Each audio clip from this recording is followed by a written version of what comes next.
and welcome back to the Moss HR Minute. I'm Nicole Moss. I'm the co-founder of Moss Consulting HR Services, where we provide personal HR services to business owners and their teams so that they get the support that they need. Today, I am sitting down with someone I'm so excited to introduce you to, and we're talking all things HR leadership through change and what business owners get wrong about their teams. So today I'm here with Gabe Calhoun, who has spent over 3 decades in HR leadership and is known for the understanding the business side of things, sales and revenue, as well as he knows HR policy. Gabe, thank you so much for being here. Give us a quick rundown of who you are and your background. Well, as you said, I've been in HR for 30 years at this point. And really have a passion for helping people grow, develop, and get to the next level. And for companies, I really enjoy helping them find the right fit and helping them get that right fit, and then helping them train them and helping them stay with the company to reduce turnover. So I love that. Excellent. So you're on the Moss HR Minute, which I'm going to give you 5 hard-hitting HR questions. You have 1 minute to answer them. Okay. And then we'll discuss after that. So question number 1. So you've spent over 30 years in HR. What's the moment that made you want to build a career in this field instead of another field?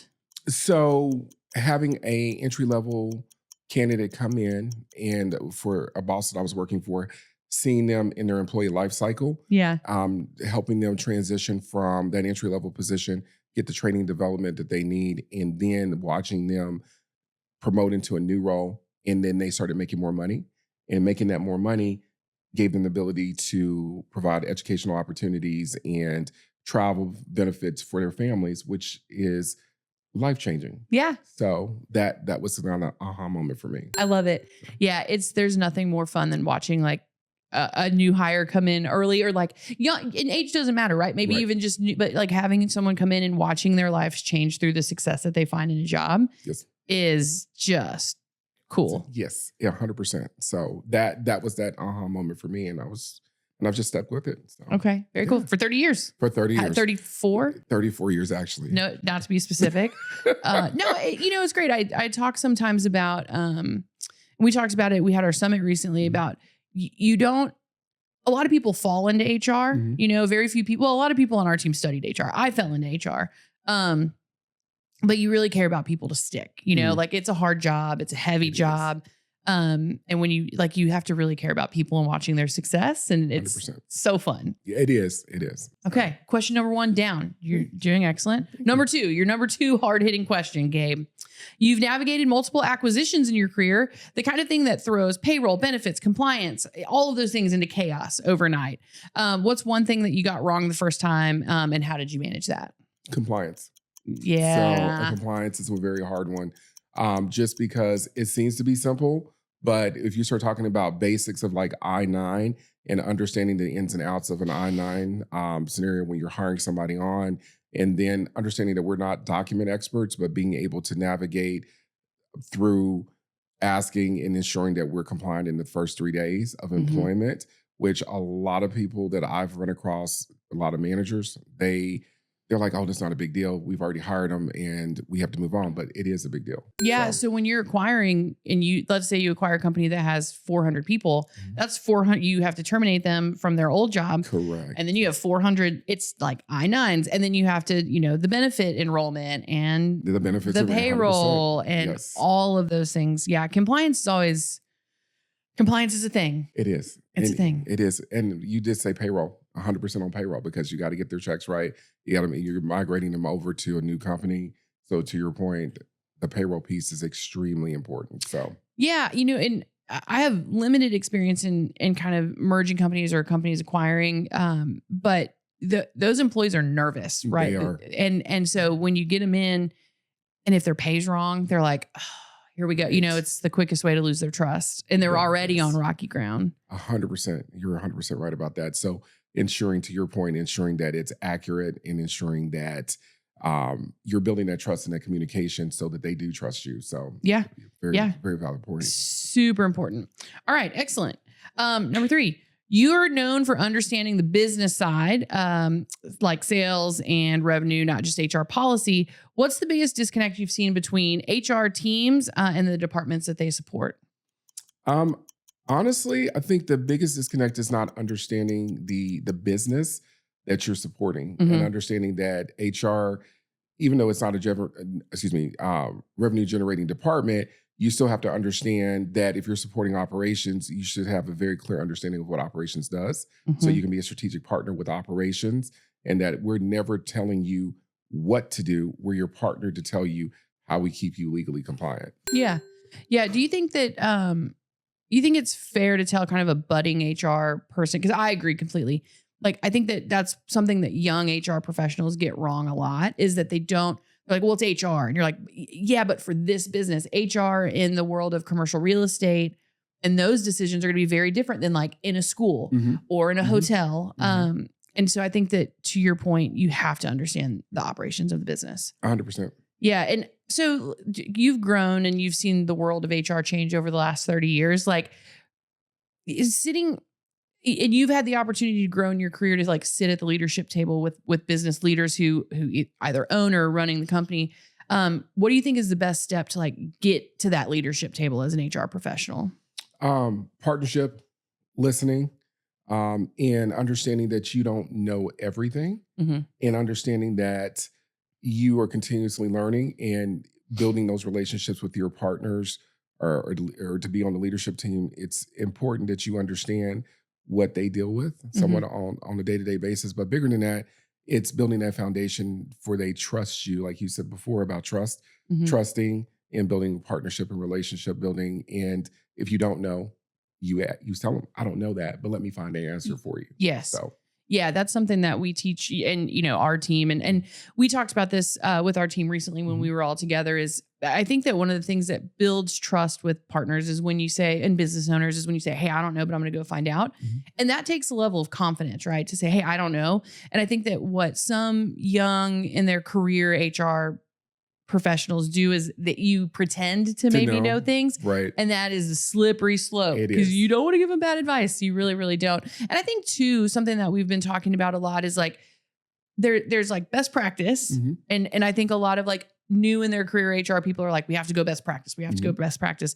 I don't know how many times in your career you went strictly best practice. There's always like reality. And then you fall somewhere in the middle. And I think having the confidence to do that. So we tell everyone on our team, hey, if you don't know, if like, you got to ask one of us, ask one of the managers. But I think that builds trust with partners too, is that you understand that like, hey, I understand the risk. I can't be totally, I think everyone wants to be compliant, right? 100%. But there's times, especially like understanding the operation of a business, that maybe someone can't afford to pay out a severance like they would every other time. Or maybe someone can't afford, I don't know. There's so many different things. And so we as professionals have to be creative of how to like bridge that. We're just professional like problem solvers. 100%. And if I can add on to what you just said, you made a very good point about what you stressed to our team about if you don't know, call one of us, partner, ask. I mean, I still learn stuff. I mean, I'm in HR for 34 years, but I still call you, you know that. I'm like, I'll call you and just say, hey, I want to run this by you. Because again, I think the biggest mistake, especially for people who are younger in their career, is you want to know, you want to seem like you're the subject matter expert, but I don't think anybody's 100% on anything. Yeah, correct. So partnering, and like you said, you stressed that to us, partner, ask, because I'd rather say, I don't know than say, I know, and then have to come back and say, oh, well, I made a mistake. Yeah. And our mistakes in HR can cost companies a lot of dollars, a lot of money. And I think too, something that we've done different at Moss is we have a collaboration of 25 people on the team, and that's growing very fast. And so, but I think that most HR departments run really lean. And so there's often not the ability to collaborate with your team. 100%. And so, for us to be able to call, Ashley or Hesha or you or Presley, and just even if but just to get another professional's opinion on it, as 100%. It's super valuable to us as professionals, but I think it's even more of a benefit to our client, because they've got a brain trust of 25 brains. And 100%. Of those 25, I think there's 10 of us right now with at least 15 years of Mhm. HR experience, which is not the typical It's not. HR department. So, so this is great. Number 4, Gabe, people describe you as a mentor who pushes growth into people around you. So what's one piece of advice that you could give young HR professionals that maybe most people don't say out loud? Kind of what we just spoke about. If you don't know, ask. Mhm. If you're not comfortable in a situation, instead of putting your reputation basically out there, Mhm. ask the question and be honest, be transparent and say, hey, I don't know the answer to that question, because that will build your credibility. Yep. And don't be afraid to say or ask your partner, if it be operations, what, tell me what you would do. Tell me what your decision is. Let me understand your thought process.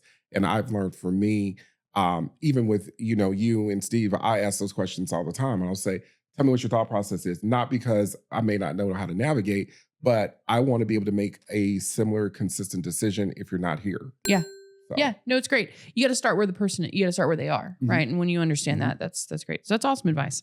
Okay, Gabe. So I have permission to share this, but you've been working with Oak Hill Academy here in Dallas. Mhm. Can you tell me a little bit about what the school does and your experience there? Sure. So, from an experience standpoint, it's been great working with kids who are on the spectrum, so to speak. If I'm saying that word right, being able to work with the staff who really has a caring heart for the kids that they serve Mhm. is it's phenomenal. And so, even right up to the executive level leadership, the board, the executive director, it's always been very focused since I've been working with them on the kids Yeah. and what they can do to help move them to the next level. And when I say next level, not just for the grades that they're passing and going to the next grade, but to help them be successful when they start their lives. Yeah. So that's transformational by itself. And so I feel privileged to be able to work, and thank you for that opportunity to work Yeah. with them, because it's a different experience. So Yeah. It's that school is special. it's a very special school. It feels good when you get there. The classroom's cool. The teachers are great. Very much The so. kids are so fun. They are. They are fun. Yes, they are fun. And a lot of times when even though school's out right now, but when school was in, I'll pull up and you'll see kids, and and let me be very clear, they keep them very safe. But I'm walking through a gate and they'll want to come up and be like, "Hi, how are you?" or "What's your name?" And it's like, okay, Yeah. so. Yeah. No, those kids are fun. I Yeah. love going to that school. I miss going to that school, but I'm so glad that they have you close. And if we could just Brit Smart, his Brit name is great. literally Brit It's Smart. It And is. I love that his email is bsmart Yes. at Oak Hill. He is one of the most kind, caring He is. leaders. He very much so is. Yeah, I think it's a privilege to work with him. It is. He has a heart for not only the staff but the kids, and the kids are always. And it's funny. I meet with him at least once a week face to face, and I'll walk in. We have a scheduled meeting, and he's like, "Gabe, I have to push this off for a little while because I got to go deal with a situation with a kid." Not a problem. Yeah. He makes them the priority, and then he'll come back and say, "Oh, I got a staff issue over here that I need your help on," and I'm great for that. I'm here for that. But he really takes the time to say, "Let me be present." Yeah. Which, again, with a school that size and so many issues that could come up, it's hard to maintain. But his heart is, I can say he's a great guy. He is my favorite thing. Every single time I've sat in Brit's office, if you go into Brit's office, he's got a bookshelf in the corner, and it's full of just like books, but also pictures and knickknacks and all of these things.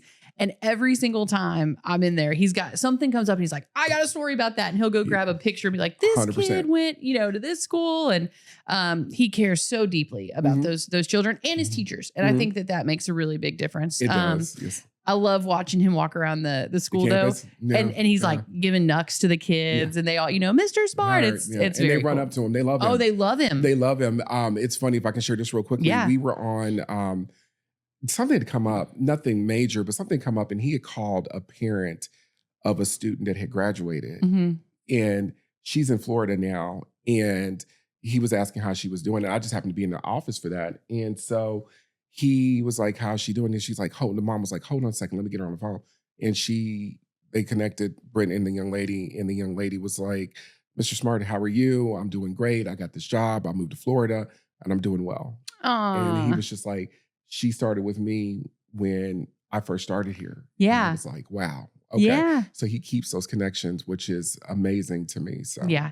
Yeah, no, they're all individual people to him. It's a beautiful thing. And they are individual people, but I think for a teacher that sees hundreds and hundreds, probably thousands of students throughout their career, Mhm. and in that school, less than probably like a public school teacher, but Mhm. still so many kiddos, and each one of those kids has a very special need and a very special niche that needs to be handled and tended to, and he knows each one of them, and it's so special. Yes. It's cool. Very much Awesome. so.